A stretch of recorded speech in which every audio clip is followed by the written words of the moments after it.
Bonjour, bienvenue sur Corail TV.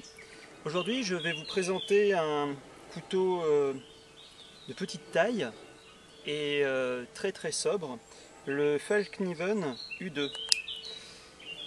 Donc c'est un couteau qui fait un peu frustre au premier abord. C'est comme la plupart des couteaux Falkniven, un couteau très pragmatique, très sobre.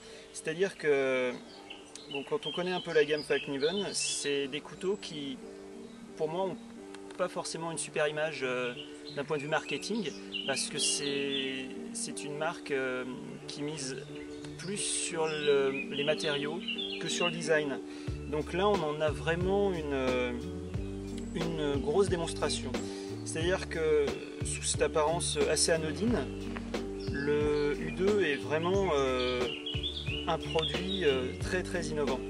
Donc c'est que des solutions simples. Un manche en Zytel, donc le Zytel c'est le même matériau que pour les étuis des séries Survival, que ce soit les A1, les F1 ou S1. Un verrouillage classique lockback, très simple. Et ensuite une lame. Alors Falkniven est un grand spécialiste de la lame en acier laminé. Donc l'acier laminé 3 couches. C'est un peu comme ce qu'on pouvait trouver sur les armes médiévales ou les katanas, c'est-à-dire que vous avez 2 couches de part et d'autre du fil de la lame dans un acier un peu moins dur, et l'acier de la 3e couche, la couche centrale, au niveau du fil de la lame est beaucoup plus dur. Donc ici on a 2 pièces d'acier inox qui viennent enserrer une pièce d'acier SGPS. L'acier SGPS, c'est un acier qui a été plus ou moins mis sur le marché par Falkniven. C'est vraiment les premiers à avoir utilisé ces aciers-là.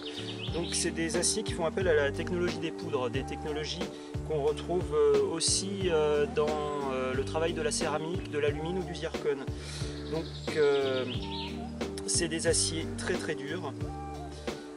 Faut savoir que sur le fil de la lame on a une dureté de 62 Rockwell, ce qui est assez phénoménal. Donc on a peut-être un couteau qui est d'un gabarit somme toute assez ridicule par rapport à des concurrents comme Benchmade ou Spyderco, mais tout a été axé pour que dans ce petit volume on ait une puissance de coupe assez phénoménale et une tenue de fil assez intéressante aussi. Un autre aspect que je trouve très intéressant sur le Falkniven U2, c'est donc son design qui rend pas vraiment compte de ses capacités. C'est-à-dire que quand on le sort comme ça, c'est petit, c'est pas agressif, ça peut être porté toute la journée, c'est un très bon EDC, ça pèse pas lourd et une facilité d'entretien déconcertante. Ils ont été jusqu'à mettre de la visserie Torx dans des formats, on va dire, un peu plus communs que la plupart des autres couteliers. C'est-à-dire qu'on peut travailler là-dessus avec de l'outillage de base, pas besoin d'acheter des clés spéciales. Donc ça va être assez difficile de rendre compte des possibilités qu'offre ce couteau. Néanmoins, je vais quand même essayer de vous faire une démonstration.